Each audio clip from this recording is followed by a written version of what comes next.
Hey guys what's up, I hope you all are good और अच्छे से पढ़ रहे हो। लॉकडाउन में लॉकडाउन बढ़ गया है, बिल्कुल भी घबराना नहीं है और अच्छे से पढ़ाई करनी है क्योंकि एग्ज़ाम्स तो होगा जब भी होना है।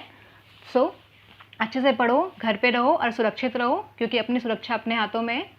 Okay guys, welcome to my channel Bansal tutorial. कल हमने यहाँ पे डिस्कस किया था चैप्टर 1 हिस्ट्री का, what where how and when. वहाँ हमने देखा था कि पास्ट के बारे में हमें क्या पता है और ऐसे क्या सोर्सेज है जिससे हमें पास्ट के बारे में पता चलता है। मनुस्क्रिप्ट वगैरह हमने देखी थी, आर्कियोलॉजिस्ट क्या यूज़ करते थे, कैसे पता लगाते थे कि हाँ पुराने ज़माने में क्या होता था, कैसे होता था, हमारे भारत देश का नाम भारत कैसे पड़ा। ओके हमने देखा था डेट्स के बारे में कि डेट्स का क्या रेलेवेंस है, हम जीसस क्राइस्ट को किस तरह से एक रेलेवेंस के तौर पे यूज़ करते हैं डेट्स को कैलकुलेट करने में। एक बार हम वो देख लेते हैं। ओके जैसे कि अगर हम बात करें डेट्स की, तो डेट्स में ज़ीरो जो लेते हैं हम, ये जो एरा लेते हैं वो जीसस क्राइस्ट का एरा है। जीसस क्राइस्ट का जन्म हुआ था यहाँ पे, हम ऐसा मानते हैं ज़ीरो जीसस क्राइस्ट के जन्म का टाइम है। और इसके पहले हम बैकवर्ड काउंटिंग लेते हैं, ठीक है, बैकवर्ड काउंटिंग लेते हैं यहाँ पे हम, ठीक है guys. BCE before Christ era और CE जिसको हम बोलते हैं कॉमन एरा, ओके। और AD भी इसको यूज़ किया जाता है, एनो डोमिनी, ठीक है। ज़ीरो जो टाइम है वो जीसस क्राइस्ट के जन्म का टाइम हम मानते हैं। यहाँ हम बैकवर्ड काउंटिंग जाते हैं BC और यहाँ फॉरवर्ड काउंटिंग जाते हैं डिक्रीजिंग ऑर्डर में, ओके।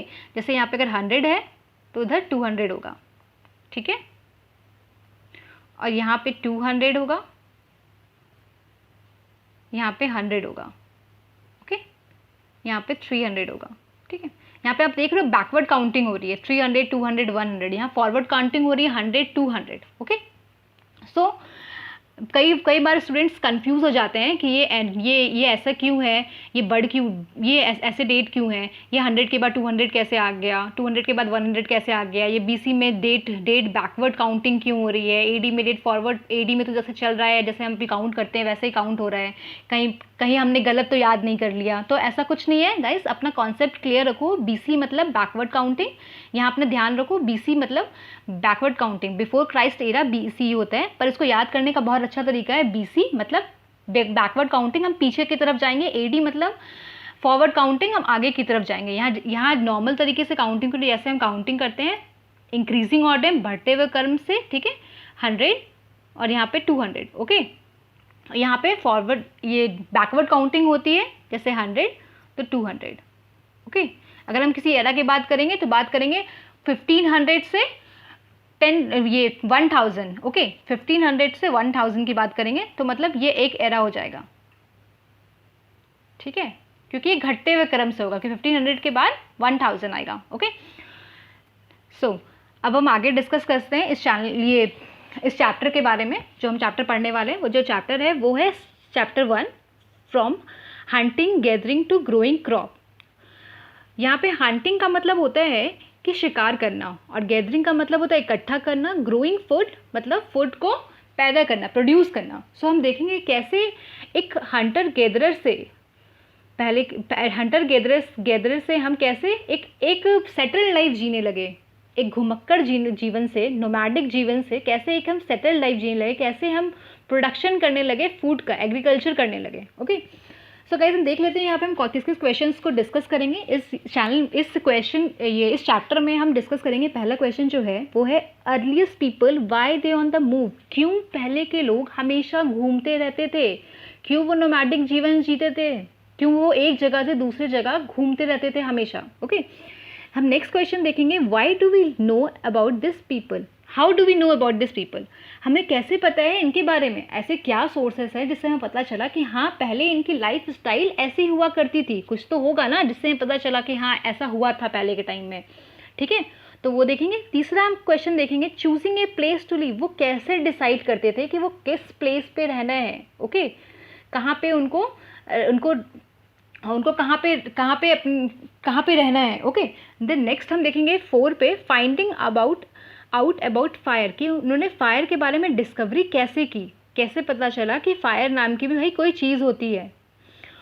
फिर इन्वायरमेंट का चेंजेस कैसे हुआ और क्या हुआ इन्वायरमेंट चेंज होने की वजह से, उनकी लाइफ स्टाइल में क्या डिफरेंस आया पहले से अब में। ठीक है। Beginning of farming and herding, कैसे फार्मिंग और हर्डिंग की शुरुआत हुई। हर्डिंग मतलब होता है जानवरों को एक जगह इकट्ठा करके रखना, ओके। तो कैसे हर्डिंग करने लगे, कैसे वो पशुपालन करने लगे, ठीक है, हम ये देखेंगे। न्यू वे ऑफ लाइफ, उनका जीने का एक तरीका, जो नया तरीका जो हुआ वो क्या था, ठीक है। फिर हम देखेंगे स्टोरिंग एनिमल, वो एनिमल को स्टोर करके रखते थे, तो क्यों रखते थे एनिमल को स्टोर करके, ठीक है। Finding about the first farmers and हर्डर, okay, हम फार्मर्स और हर्डर्स के बारे में यहाँ पे जानेंगे, ठीक है। फिर हम देखेंगे टुवर्ड्स ए सेटल लाइफ, वो एक सेटल लाइफ की तरफ कैसे बढ़े, ठीक है। फिर हम देखेंगे मेहरगढ़ जो साइट है वहाँ के क्या बिलीफ थे, क्या कल्चर थे, ठीक है, इस चीज़ को देखेंगे यहाँ पे। सो हम आगे बढ़ते हैं और डिस्कस करते हैं। सो गाइस पहले हम स्टोन एज को देख लेते हैं, क्योंकि स्टोन एज के बारे में अगर हमें पता नहीं होगा तो हमें आगे पढ़ने में बहुत परेशानी होगी, ठीक है। सो हम स्टोन एज को पहले डिस्कस कर लेते हैं। जो स्टोन एज जो है वो स्टोन एज को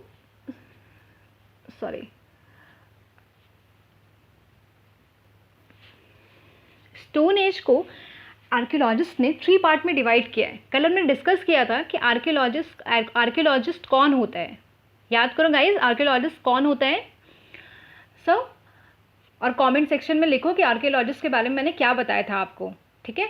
आर्कियोलॉजिस्ट हमने कल देखा था कि आर्कियोलॉजिस्ट जो थे वो रिसोर्सेज के, जो पुराने ज़माने के सोर्सेज के बारे में देखते थे, कि जिसके बारे में, जिससे हमें पता चलता था कि हाँ पहले के टाइम में ऐसा हुआ करता था।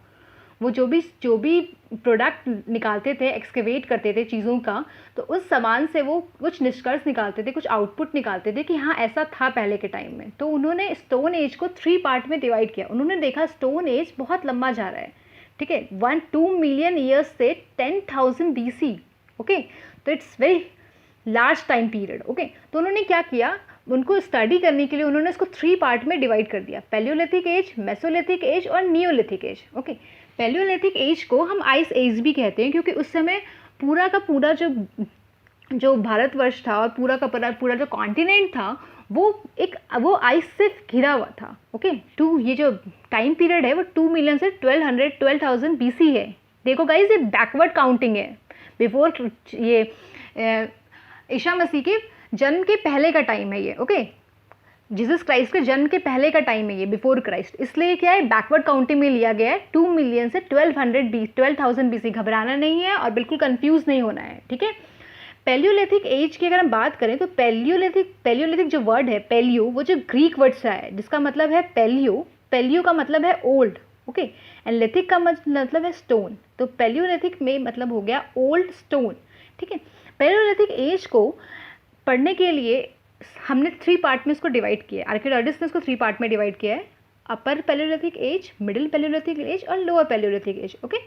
नेक्स्ट है मेसोलिथिक एज। मेसोलिथिक एज का जो टाइम पीरियड है वो 12,000 BC से 10,000 BC तक है, ओके। ये BC जा रहा है बैकवर्ड काउंटिंग, ठीक है। जीसस क्राइस्ट के जन्म के पहले का टाइम है, इसलिए बैकवर्ड काउंटिंग लिया गया है 12,000 BC से 10,000 BC, ओके। तो मेसोलिथिक एज में मेसो का मतलब होता है मिडिल और लिथिक का मतलब होता है स्टोन, ओके। ये ई होगा यहाँ पे, आई नहीं होगा, ठीक कर लेना गाइस। सो मेसो का मतलब होता है मिडिल और लिथिक का मतलब होता है स्टोन, ठीक है। तो मिडिल स्टोन की बात होती है। और नियोलिथिक का जो टाइम पीरियड था वो 10,000 BC तक था। तो उसको नियो मतलब होता है न्यू और लिथिक मतलब होता है स्टोन, तो न्यू एज। सो पैलियोलिथिक का मतलब हो गया ओल्ड स्टोन, मेसोलिथिक का मतलब हो गया मिडिल स्टोन और नियोलिथिक का मतलब हो गया न्यू स्टोन। अब हम देख लेते हैं कि पैलियोलिथिक, मेसोलिथिक और नियोलिथिक में क्या क्या चीज़ें थी जो उस समय डेवलप हुई, ठीक है, और क्या चीज़ है जो इन तीनों को एक दूसरे से अलग करती है, ठीक है। तो पैलियोलिथिक के एज की अगर बात करें तो वो हंटर गैदरर्स थे। पैलियोलिथिक लोग क्या करते थे, वो हंटर गैदरर्स शिकार करते थे, शिकार करके अपना भोजन इकट्ठा करते थे और उसे खाते थे, ठीक है। उनका जो लाइफ था बिल्कुल स्टेबल नहीं था, नॉट स्टेबल लाइफ। वो एक जगह नहीं रहते थे, एक जगह से दूसरी जगह घूमते रहते थे। जैसा हमें पता है, मैंने आपको बताया था कि पहले के टाइम में जो लोग थे वो घुमक्कड़ जीवन जीते थे।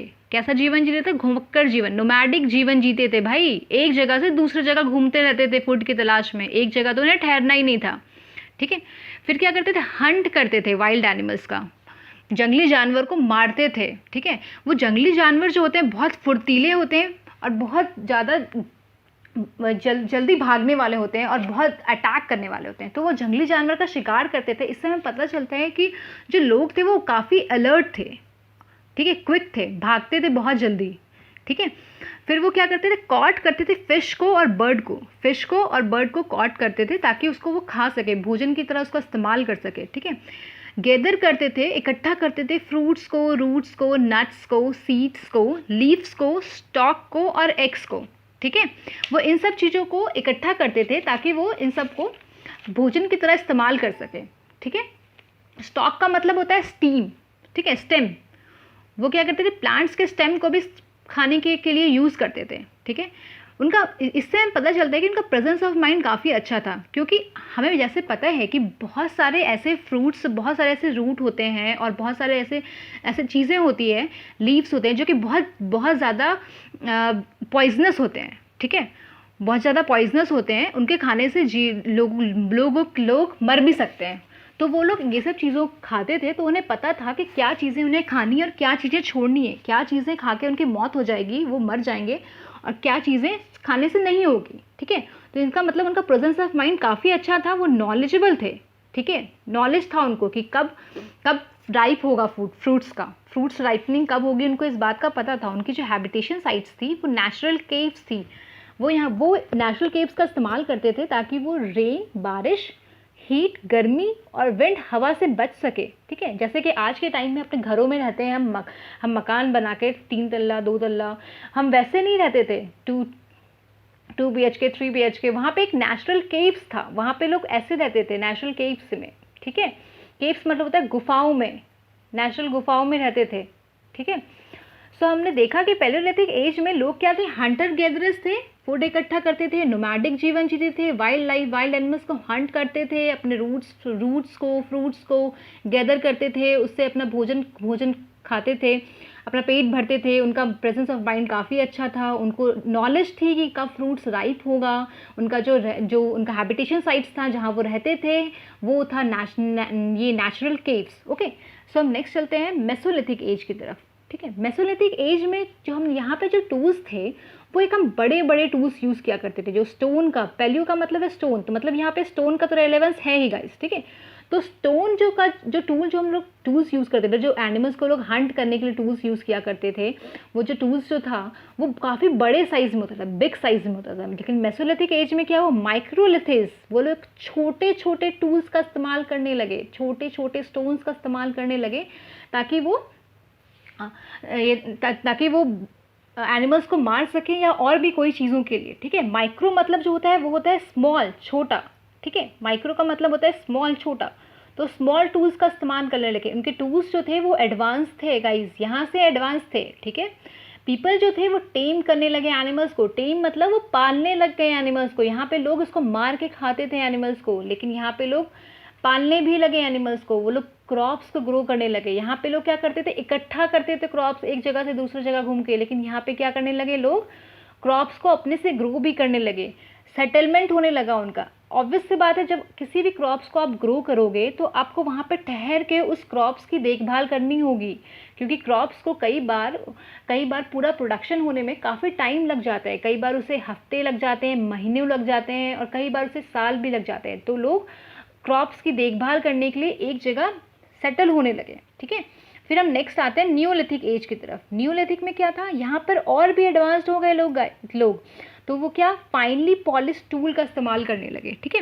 क्या अब पहले क्या थे, टूल्स बड़े थे, स्टोन टूल्स, बस स्टोन रहते थे, बड़े बड़े स्टोन्स को वो यूज़ कर लेते थे। यहाँ पे स्टोन्स को तोड़ के छोटे छोटे टूल्स बनाने लगे।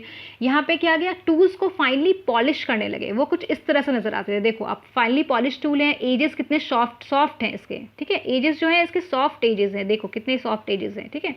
वो सॉफ्ट एजेस यूज़ करने लगे, फाइनली पॉलिश टूल यूज़ करने लगे, प्रॉपर फार्मिंग करने लगे, हर्डिंग करने लगे, जानवरों को एक जगह इकट्ठा करके रखने लगे, पशुओं को पालने लगे। डोमेस्टिकेशन ऑफ एनिमल मतलब पालना, डोमेस्टिकेशन मतलब पालना, पशुओं को पालने लगे। हर्डिंग मतलब इकट्ठा करके रखना, जानवरों को एक जगह इकट्ठा करके रखने लगे। सोसाइटी में चेंजेस हो गया। पहले हमने देखा लोग घूमते थे एक जगह से दूसरी जगह फूड की तलाश में। दूसरे में हमने देखा कि लोग कुछ कुछ लोग, ये बहुत कम कम मात्रा में लोग ग्रो करते थे क्रॉप्स को, परमानेंट सेटल होते थे, एक जगह से दूसरी जगह घूमते थे फिर भी, लेकिन बाद में सोसाइटी में थोड़ी चेंजेस आई, लोग कपड़े तक पहनने लगे, वीविंग क्लोथ, लोग कपड़े बनाने लगे, ठीक है।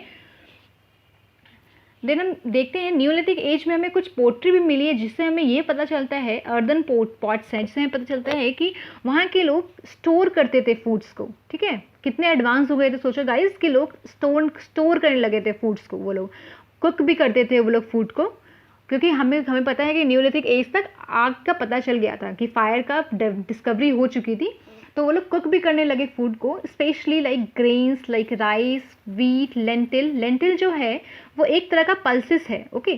तो वो लोग पल्सेस का इस्तेमाल करने लगे खाने के लिए, वो इम्पॉर्टेंट डाइट में ये शामिल हो गया उनके, ठीक है। कुछ हमें अर्दन पॉट्स ऐसे ही मिले जो डेकोरेटेड, जिससे पता चलता है कि वो लोग डेकोरेशन भी किया करते थे, ठीक है। सो अब आगे बढ़ते हैं। अब हम देखते हैं कि अर्लीस्ट पीपल लोग एक जगह से दूसरी जगह क्यों घूमते थे, ऐसी क्या वजह थी कि लोग एक जगह से दूसरी जगह घूमते रहते थे, ठीक है।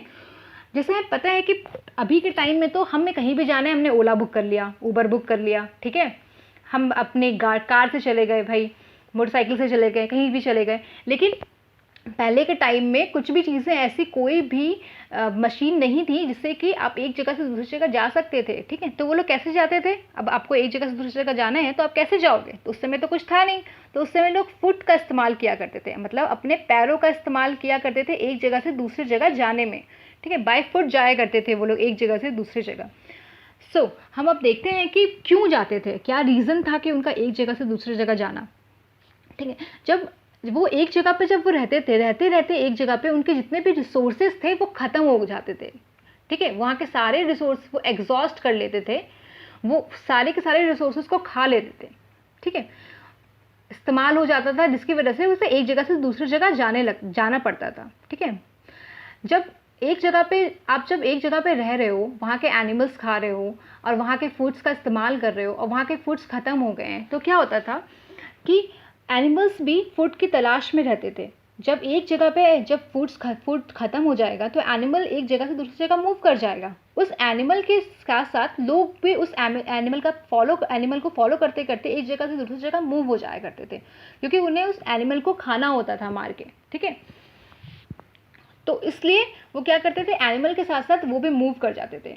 कई बार वो हंट करते थे एनिमल को, कई बार वो एनिमल को पालते भी थे, ठीक है। तो इसलिए एनिमल भी एक बहुत बड़ा रीज़न था जिसकी वजह से वो एक जगह से दूसरी जगह जाते थे, in search of plant trees who bear fruits, ठीक है। वो लोग जो हमें पता है कि वो लोग प्लांट के कुछ प्रोडक्ट्स भी खाया करते थे, ट्रीज़ के कुछ प्रोडक्ट्स भी खाया करते थे, तो वो लोग उस प्लांट और ट्रीज़ के फ्रूट्स के तलाश में भी, सर्च में भी एक जगह से दूसरी जगह जाते थे, ठीक है। आपको पता है वाटर सबसे इम्पॉर्टेंट ये प्रोडक्ट है लाइफ जीने के लिए, ठीक है। जल ही जीवन है, हमने सुना है, ठीक है। तो ये वो नीड वाटर टू सर्वाइव, उन्हें वाटर की ज़रूरत होती थी जीवन जीने के लिए, ठीक है। पीपल को भी, प्लांट्स को भी, एनिमल्स को भी, ठीक है। जब वो एक जगह पे रहते जब उनके वाटर ख़त्म हो जाते थे, लाइक वाटर के जो सोर्सेज हैं वो पेरिनियल हैं और सीजनल है। पेरिनियल का मतलब है कि साल भर पानी रहना, और सीजनल का मतलब है कि सीज़न में पानी रहना। मतलब अगर विंटर सीजन में यहाँ पानी रहता है तो सिर्फ विंटर सीजन में रहेगा, और पेरिनियल मतलब कि वो सारे के सारे सीजन में पानी रहता है उस रिवर में, ठीक है।